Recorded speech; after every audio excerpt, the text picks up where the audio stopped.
Monsieur le Président de la Métropole de Lyon, Monsieur le maire de Lyon, vous tous, bienvenue. Avant de commencer ce discours, je voudrais remercier Monsieur le Président de la Métropole et Monsieur le maire de Lyon pour ces mots d'accueil chaleureux. Oui, nous sommes fiers de prendre soin. Oui, nous sommes fiers d'être engagés. L'intitulé de ce congrès n'a pas été choisi au hasard et je pense trouve un certain écho puisque nous sommes plus de 1000 personnes inscrites à ce congrès. C'est bien l'enjeu de ce moment. C'est un moment important pour les associations de solidarité et de santé, d'affirmation de cette fierté d'accompagner, de défendre les droits des personnes en situation d'exclusion, quelles que soient les causes de fragilité. Malgré le contexte que vient de rappeler Robin Dumas, dans un constat ô combien réaliste, nous continuons à affirmer que la représentation et l'aide à l'amélioration des situations des personnes en situation de précarité est une évidence pour nous.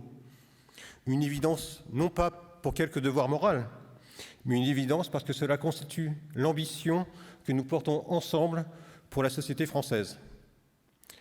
Alors, malgré la fragilisation de notre modèle économique, malgré le fait que certains trouvent ce modèle obsolète, malgré les nouvelles modalités de financement qui font que les capacités d'innovation du secteur associatif se diminuent, malgré la non-reconnaissance du rôle primordial de nos professionnels, qui entraîne une pénurie, qui entraîne une non-attractivité des métiers et qui, bien souvent, ne nous permet pas d'avoir un accompagnement à la qualité que nous souhaiterions.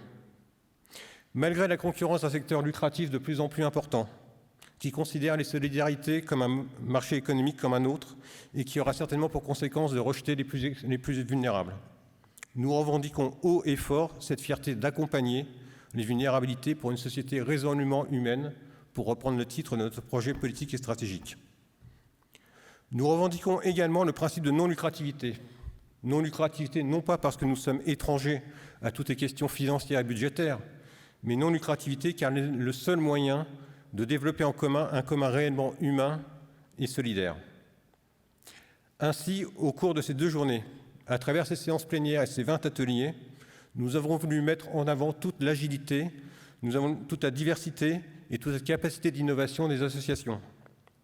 Aussi, nous sommes attachés à chaque table ronde à pouvoir donner la parole à la fois aux experts, aux professionnels et aux personnes directement concernées. Nous avons également souhaité porter des débats de société, comme par exemple la notion d'inclusion, qui est le thème du dernier cahier technique qui vous a été remis. Nous avons également souhaité nous questionner sur l'évolution des politiques publiques de solidarité et apporter des réponses. Nous aurons d'ailleurs l'occasion demain d'échanger et de présenter à Mme Fadila Khattabi, ministre déléguée auprès de la ministre du Travail, des Solidarités et de la Santé, chargée des personnes âgées en situation de handicap, une pétition pour un accompagnement digne et ensemble sonnons l'alarme. Alors, avant que ne commence ce congrès, je veux remercier l'équipe de l'UNIOPS Auvergne-Rhône-Alpes et l'équipe de l'UNIOPS pour l'organisation. Je nous souhaite un bon congrès et que ce congrès soit utile. Je vous remercie.